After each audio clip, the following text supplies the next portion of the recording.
Bismillahirrahmanirrahim. Assalamualaikum warahmatullahi wabarakatuh. Kaum Bani Israel adalah kaum yang paling banyak menerima sumpah serapah serta kutukan, baik dalam sejarah maupun dalam peradaban modern di kehidupan manusia, dari zaman Nabi hingga zaman sekarang ini. Sahabat yang dirahmati Allah, kaum Bani Israel tak segan-segan membunuh para nabi yang membawa ajaran tauhid serta kebenaran. Di dalam Al-Quran sendiri berkali-kali disebutkan bahwa ada nabi di masa silam yang telah dibunuh oleh kaum Bani Israel. Dan ayat itu diantaranya terdapat pada surah Al-Baqarah ayat ke-87 dan surah Ali Imran ayat ke-21. Yang artinya, apakah setiap datang kepadamu seorang rasul membawa sesuatu pelajaran yang tidak sesuai dengan keinginan kalian, lalu kalian bersikap sombong, kemudian beberapa orang di antara nabi itu kalian dustakan dan beberapa nabi yang lain kalian bunuh? Al-Quran Surah Al-Baqarah ayat ke-87. Di ayat lain Allah Subhanahu wa Ta'ala juga berfirman menceritakan bahwa Yahudi itu membunuh beberapa nabi dan orang-orang soleh yang mendakwahkan kebenaran. Sesungguhnya orang-orang kafir kepada ayat-ayat Allah dan membunuh para nabi yang memang tidak dibenarkan dan membunuh orang-orang yang menyuruh manusia berbuat adil. Al-Quran Surah Ali Imran ayat ke-21. Sahabat yang dirahmati Allah, Al-Baidawi dalam tafsirnya menyebutkan beberapa nabi yang dibunuh Bani Israel adalah Nabi Isa, Nabi Zakaria, Nabi Yahya, dan nabi-nabi yang lainnya yang mereka tahu itu tidak dibenarkan, karena mereka tidak memiliki keyakinan bolehnya membunuh para nabi. Namun mereka melakukan itu semua karena mereka mengikuti hawa nafsu dan cinta kepada dunia. Sahabat yang dirahmati Allah, Ibnu Katsir dalam bukunya yang berjudul Qasas Al-Anbiya mengutip sejumlah riwayat yang memaparkan tentang terbunuhnya Nabi Yahya alaihi salam. Putra Nabi Zakaria ini dipenggal lehernya, dan belakangan ini kepala Nabi Yahya tersebut ditemukan di zaman Nabi Isa alaihi salam. Diriwayatkan darah Nabi Yahya mendidih, dan agar berhenti mendidih Nebukadnezar membunuh ribuan rakyat tak berdosa. Upaya ini gagal sampai kemudian Nabi Yeremia berdiri di atasnya dan berkata, "Wahai darah, kamu telah menghilangkan begitu banyak nyawa Bani Israel, maka berhentilah kamu dengan seizin Allah Subhanahu wa Ta'ala." Abu Ubaid Al-Qasim bin Salam meriwayatkan dari Sa'id bin Musaib, ia berkata, ketika Nebukadnezar datang ke Damaskus, ia menemukan darah Yahya bin Zakaria mendidih. Lalu ia bertanya tentang darah tersebut.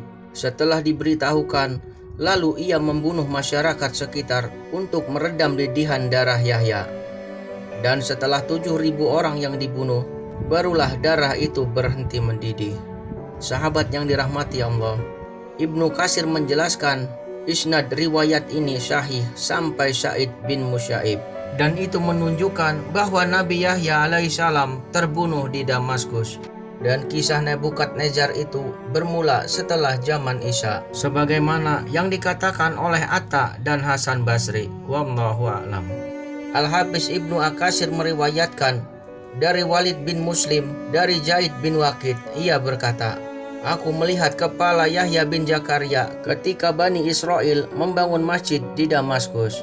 Kepala itu dikeluarkan dari salah satu sudut kiblat di sisi mihrab sebelah timur. Kepala itu masih lengkap, kulit dan rambutnya sama sekali tidak ada yang berubah." Pada riwayat yang lain disebutkan seakan-akan ia baru saja terbunuh sesaat yang lalu. Dan di riwayat yang lain pula disebutkan bahwa kepala itu ditemukan di bawah salah satu tiang yang dikenal dengan sebutan tiang Sakasika. Wallahu a'lam. Sahabat yang dirahmati Allah, dalam kitab Al-Mustaqsa fi Fadail Al-Aqsa, Al-Hafiz Ibnu Katsir meriwayatkan dari Abbas bin Sub, dari Marwan, dari Sa'id bin Abdul Aziz, dari Kusyaim Maula Muawiyah, ia berkata, ketika itu Raja Damaskus Hadad bin Hadad telah menikahkan putranya dengan anak perempuan saudaranya yang bernama Ajil Ratu Saidah. Salah satu kepemilikannya adalah pasar raja-raja yang ada di Damaskus, pasar yang memproduksi emas dan menjual budak-budak berlian.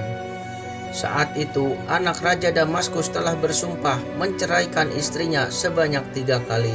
Namun setelah itu ia ingin merujuknya kembali, maka ia meminta pendapat kepada Nabi Yahya bin Zakaria. Lalu Yahya berkata, "Kamu tidak boleh menikahi wanita itu hingga ia menikah dengan lelaki lain dan diceraikan." Ternyata mantan istri anak Raja Damaskus itu tidak mau menerima saran dari Yahya. Ia sangat kesal dengan jawaban tersebut. Karena ia masih mencintai mantan suaminya, maka wanita itu meminta kepada raja untuk memenggal kepala Yahya bin Zakaria dengan petunjuk dari ibunya. Pada awalnya raja menolak permintaan itu, namun pada akhirnya raja pun menyetujuinya. Maka diutuslah sejumlah pasukan untuk membunuh Yahya bin Zakaria yang ketika itu sedang melakukan sholat di Masjid Jairon. Setelah dibunuh, lalu kepala Yahya bin Zakaria diserahkan kepada wanita tersebut. Tiba-tiba kepala Yahya yang tidak berbadan itu berkata, "Kamu tidak akan boleh menikah dengannya, kecuali kamu telah menikah dengan lelaki yang lain dan diceraikan." Wanita itu pun sangat terkejut mendengarnya. Lalu ia mengambil sebuah keranjang dan meletakkan kepala Yahya ke dalamnya dan membawa keranjang tersebut kepada ibunya. Dan lagi-lagi kepala itu berkata seperti yang tadi. Setelah keranjang yang berisi kepala Yahya bin Zakaria itu diserahkan kepada ibunya, tiba-tiba wanita itu tenggelam ke dalam bumi hingga kakinya. Lalu naik lagi ke atas pinggangnya hingga membuat ibunya berteriak histeris tidak karuan. Para pelayannya pun berteriak-teriak dan memukul-mukul wajah mereka sendiri. Kemudian wanita itu tenggelam lagi hingga sampai ke atas pundaknya. Lalu ibunya memerintahkan kepada pelayan laki-laki untuk mengambil pedang dan menebas leher putrinya sendiri agar ia tidak kehilangan semuanya. Lalu pelayan itu pun melaksanakan perintah dari sang ibu. Setelah itu tubuh wanita tersebut tertelan seluruhnya ke dalam bumi dan yang tertinggal hanya kepalanya saja. Sementara itu darah Yahya masih saja mengalir dan bergolak hingga kedatangan Nebukadnezar ke negeri itu. Lalu ia membunuh 75.000 orang untuk meredam didihannya. Sa'id bin Abdul Aziz mengatakan, itu adalah darah dari semua nabi Bani Israel yang pernah dibunuh. Meskipun Nebukadnezar telah membunuh orang sebanyak itu untuk meredam didihannya, namun darah itu tetap saja masih mendidih. Hingga akhirnya Yeremia berdiri di atasnya dan berkata, "Wahai darah, kamu telah menghilangkan begitu banyak nyawa Bani Israel. Maka berhentilah kamu dengan seizin Allah." Lalu darah itu pun terdiam dan tidak lagi mendidih. Kemudian Nebukadnezar menghentikan pembunuhannya tersebut.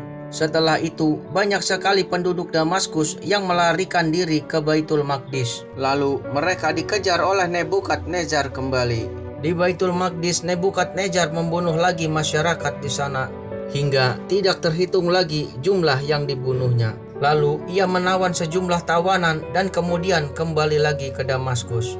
Pada tahun 562 sebelum Masehi, Nebukadnezar meninggal di Babylon pada tahun ke-43 pemerintahannya.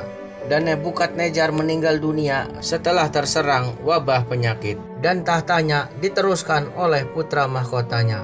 Wallahu a'lam bishawab.